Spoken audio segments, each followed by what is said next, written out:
Hi Nandhini, let's have a look at your next essays. Now, the essay about green energy.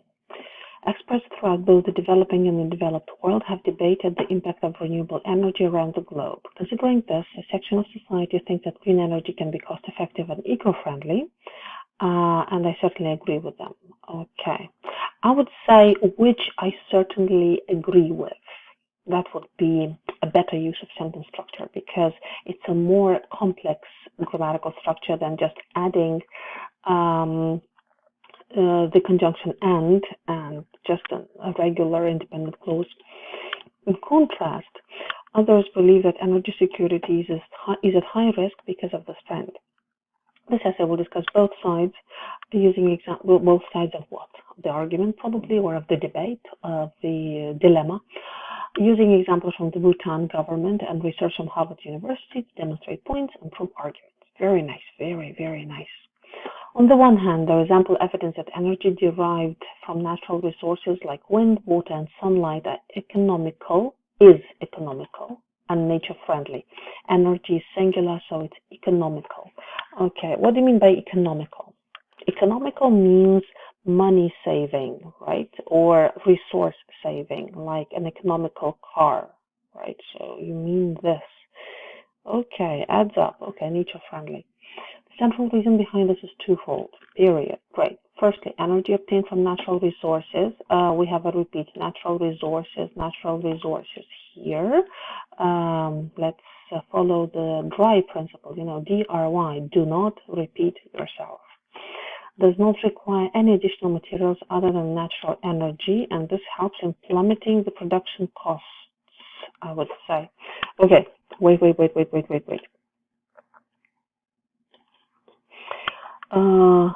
Energy, okay, here. Energy obtained from natural resources does not require any additional materials other than natural energy, and this helps in plummeting the production cost.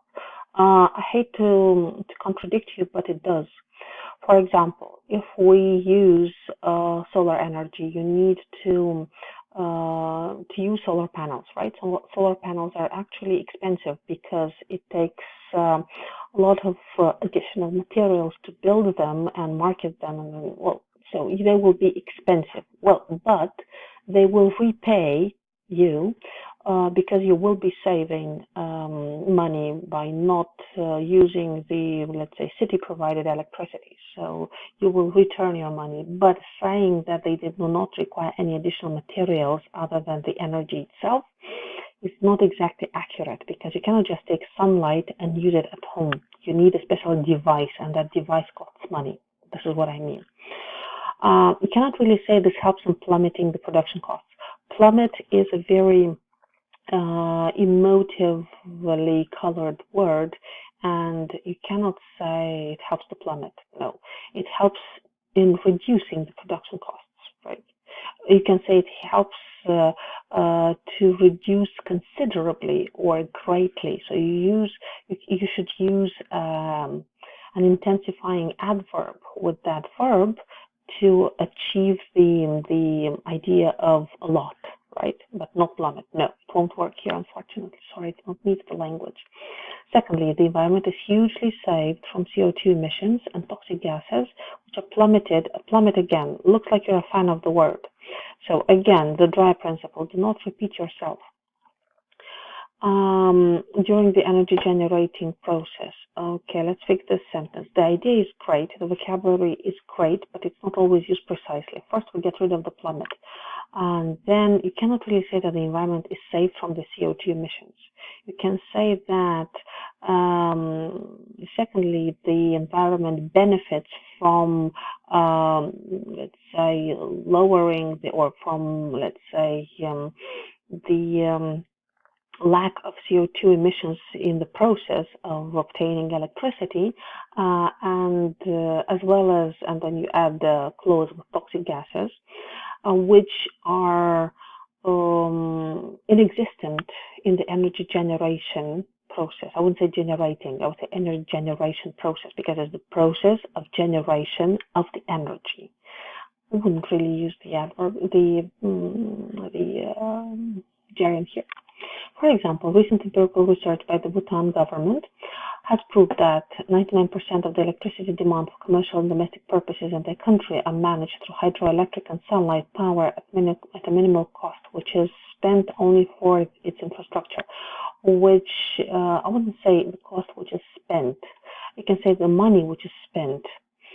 You can say at a minimal expenditure only for the infrastructure in question.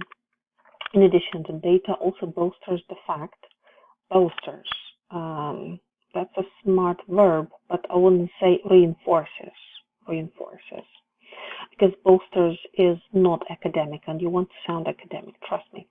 The data also reinforces the fact, I would say these data also reinforce, data is plural.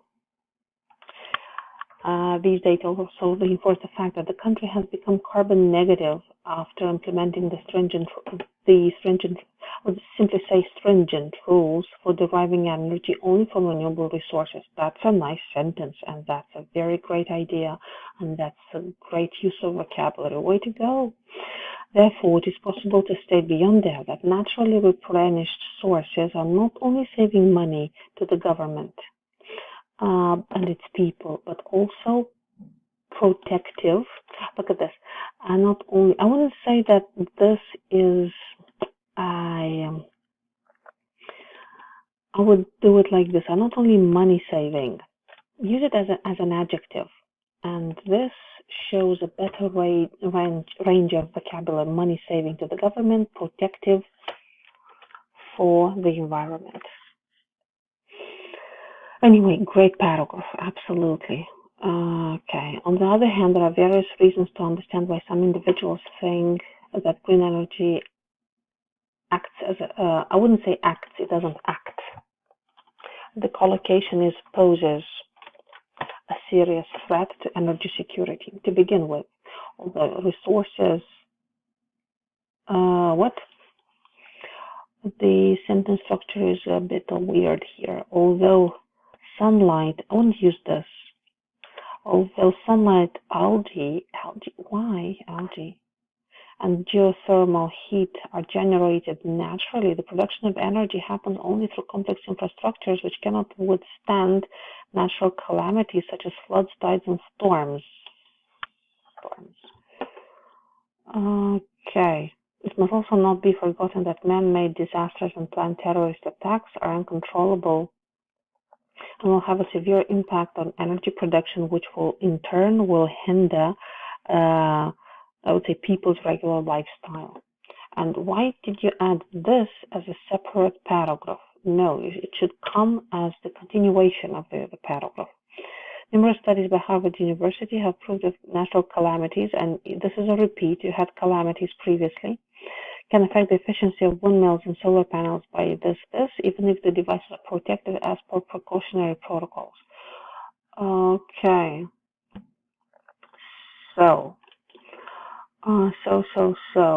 Okay. The argument is believable, at least, because very often people say that unusual things when it comes to energy security threat. But no, okay, I'm not sure why algae. Do they generate an energy too, and I don't know something? I don't know. Please tell me in your email, because I'm not sure why we would have algae here. Okay. I wouldn't say the production of energy happens through complex infrastructures. I would say the production of energy is carried out using complex infrastructures, which might not be able to withstand natural calamities such as this, and this. Okay. Because I wouldn't use this as a factual statement. I would be hypothetical, because, there are many, many countries that did this, and somehow they are more or less okay. And then what's the probability that the natural calamities will affect those areas? That's another discussion. So you really should be able to refute that part of the counter argument. Okay. here again in this sentence, I would also say might, and might have a severe impact on energy production. Okay. Which in turn will hinder the people's regular lifestyle. Okay. Okay, and the supporting, perhaps a concluding sentence is missing. Thus, and the concluding sentence, because you have the statistic support, and then you need the concluding sentence. To summarize from the given examples and reasons, I would say reasons and examples, it is conclusively clear. You cannot add your opinion like here. I wouldn't advise. No, it is conclusively clear that the benefits of the green energy on the society and for the society and environment outweigh the few threats. The few threats. It's for here. The few threats that are associated with the energy security. It could also be predicted. Yes, great, could. That humans will become more natural friendly and the implementation of renewable energy methods will significantly grow in importance. I would say, and spread, not importance, spread as well. Yeah, great battle, great conclusion. I wouldn't add this, I firmly believe. I would simply skip this and say, I firmly believe that the clear or the obvious benefits of the green energy and so on. So yeah, this is a great essay. This is an absolutely great essay. Just mind the minor corrections that I have outlined, and this can become absolutely perfect. Just tell me about the algae part because I'm not sure. Now the barking dog letter, right? Oh, you have chosen to adopt a friendly style, right? You say a nice, respectful style, but you can be friendly and respectful. Dear Fiona, I'm writing to express my discomfort caused by your pet, which barks 24/7. Sherry. You know, I'm still thinking. Look at this. You have to write a letter to your neighbors requesting that something be done about the dog. You have to include the reason, what you would like to happen, in a nice, respectful style. So you will choose to adopt a neutral style, probably, because you address the neighbor as if you know her very closely, right? But you close with yours sincerely, which is a very formal way to finish a letter. You write you sign with your full name, and from the very first sentence, I can see that you use formal structure. So perhaps it would be more appropriate to say, "Dear Ms. Let's say Green." Yeah. And yes, I use the E intentionally because very often that's the spelling for Green as a last name. It just happens. Okay, I'm writing to express my discomfort caused by your pet, which barks 24/7 is informal, so you would have to say this in a more formal way in this case. I hope you are aware that I probably mean work for an American company, and my shift starts only at 10 p.m. Having worked the entire night, I come back home at 5 a.m. in the morning. The dog keeps barking, and she is too loud that we could hear her even after installing a noise-protecting door. My husband and I love pets, and that was primarily the reason why we did not react for the last 6 months or raise a complaint, but it has become intolerable now. Okay, what I see is you're a bit informal and straightforward here. Perhaps you could introduce the context a bit by saying something like, as you know, my husband and I love pets. And for the first 6 months, we thought of not saying anything to you about the your lovely little dog barking. But I believe you are aware that I work for an American company and my shift starts at late at night.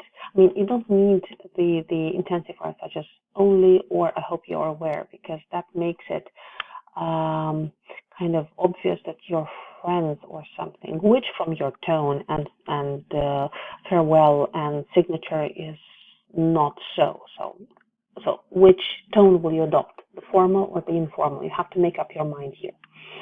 Okay. So perhaps if you could start from the context and, a polite, soft introduction, explaining the situation and finishing with the fact that, we can hear the dog bark even despite the noise reducing door. This would be a better organization of this paragraph, I believe. For your kind information, I'm diagnosed with insomnia. Saying that I'm diagnosed with is a bit straightforward. A disorder caused by lack of sleep. The disorder is lack of sleep. It's not caused by lack of sleep. It is absence of sleep. So it's technically a bit inaccurate. So the doctor has advised me to take adequate rest and quality sleep. This is redundant, either one or the other, without any disturbance. I hope you understand the critical situation of my health, and would react to this concern immediately. Could I kindly suggest, again, and you are being very informal here. This is a bit rude and the rest is informal. So could I kindly suggest that you, leave your pet at the private kennels when you are not around, or hire a caretaker to manage, look after her. I'm confident that you will understand my problem, which has become permanent. I wouldn't say perennial, no, permanent now, and will take these steps as soon as possible. Immediately sounds rude and insistent. I am looking forward to hearing from you. Yours sincerely. Okay, so great detail, great vocabulary, but make up your mind as to, so initially you said dear Fiona, right? So make up your mind what tone you want to choose, because you have a mixture of formal and informal in this letter, and according to the task, you really have to stay neutral to formal. So try to rewrite this accordingly, and this will be an absolutely great letter of complaint.